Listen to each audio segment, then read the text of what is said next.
One evening, as the boy was outside checking his beehive, two dogs ran out of the woods barking and coming right at him.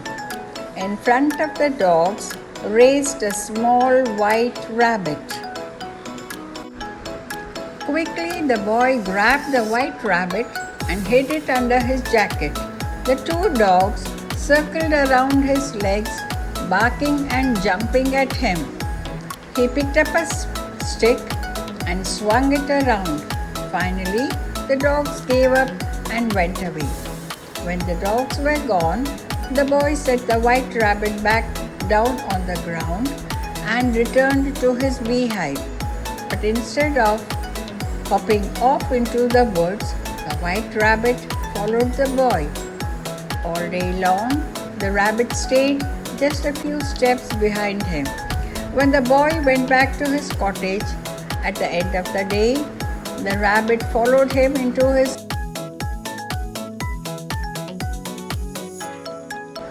"Well," said the beekeeper, "you act like you want to be my pet." He looked around. "I suppose I could find a carrot for you." He left the white rabbit nibble on the carrot while he scooped some stew into a bowl of his own dinner. When they had both finished eating, the rabbit jumped onto his lap. He stroked the rabbit's head and Hare's. "Wow," said the boy, "I've seen black or pink eyes on a white rabbit, but how did you get those blue eyes?"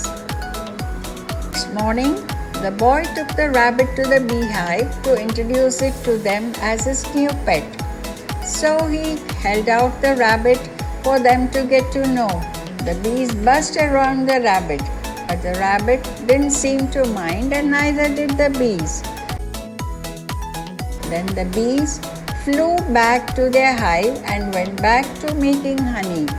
Sitting in his cottage one afternoon, a few weeks later, the boy noticed an old woman walking along the road. Thinking he might sell her a fine honeycomb, he went out to the gate.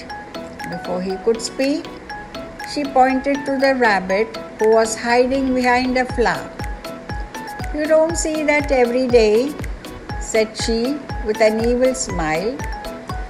"A blue-eyed white rabbit." "Yes," said the boy, turning around to admire his pet. "What do you want for it?" said the old woman.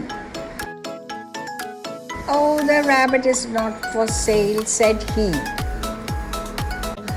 "Come now, boy," said the old woman.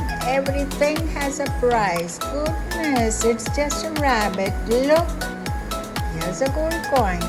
"It's not every day you are offered a real gold coin for a common white rabbit. Now, is it?"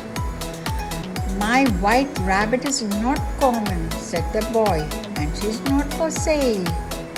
Suddenly, the woman, who then didn't seem so old, jumped over the gate and reached out to grab the rabbit. A bee on a flower nearby gave a loud buzz that alerted the other bees. In a flash, a dark cloud of bees had gathered and rushed to attack the old woman. "Eek!" she cried, spinning around and running away, a swarm of bees trailing behind her. "You'll be sorry you didn't hand over the worthless rabbit when you had the chance."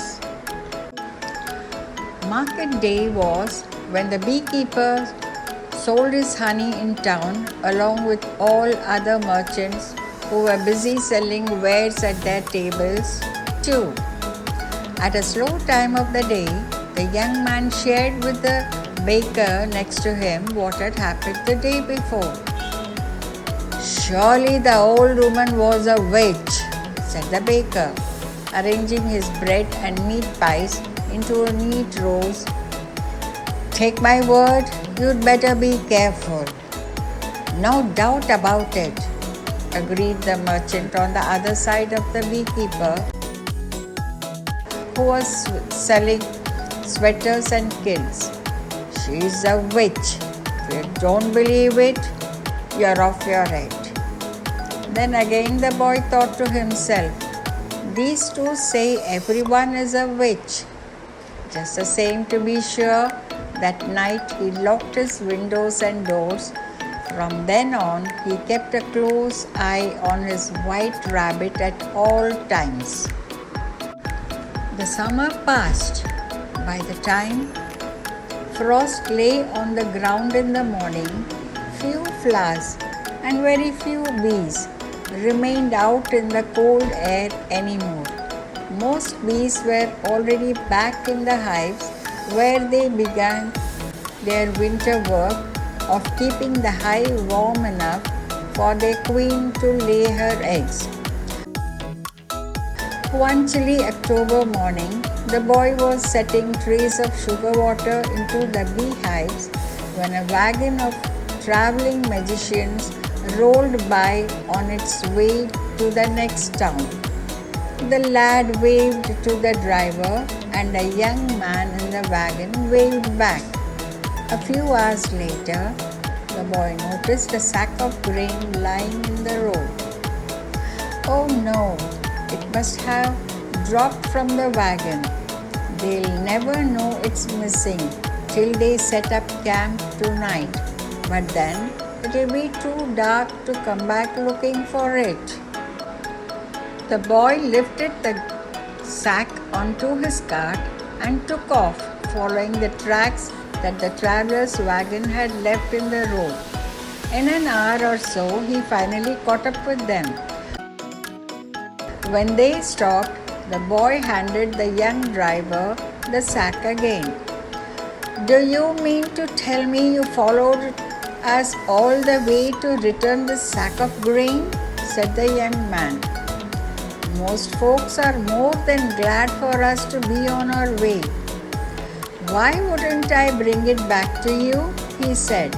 Or I'd have to think about your poor horses missing their dinner tonight. Just then, the rabbit poked its head out from under the beekeeper's jacket. And what's that? Said the young man. A blue-eyed white rabbit? Yes, he said with pride. It's my pet. More than a pet, I'd say, said the young man. Grandma, he called inside the van. Come out, I want to show you something. An old woman with a bright headscarf, long pleated skirt, and puffy white shirt stepped out of the van. Now, what do you think of that? Said the young man, nodding toward the rabbit. Oh my, said the grandmother. It's only a rabbit, said the beekeeper. The old woman shook her head. I wouldn't say that. What else could it be? Selassie, said the grandmother. A girl who's been cursed with a spell. The beekeeper could not believe it. Then he shared his story. He told them both about the two dogs, the strange old woman, and what his friends in the marketplace had said about her. Your friends are right, said the grandmother. That woman was a witch, no doubt, the very one who cursed the poor girl. One thing you can count on, she will come back. She is waiting for the perfect time. What time is that?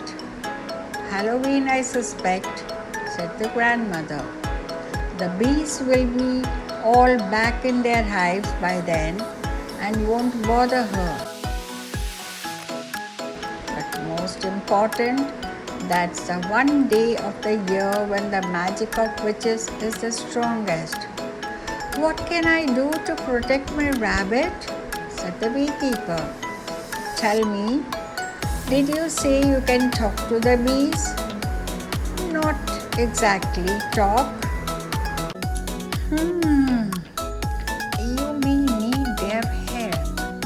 When you go home, explain to the bees that the witch may return.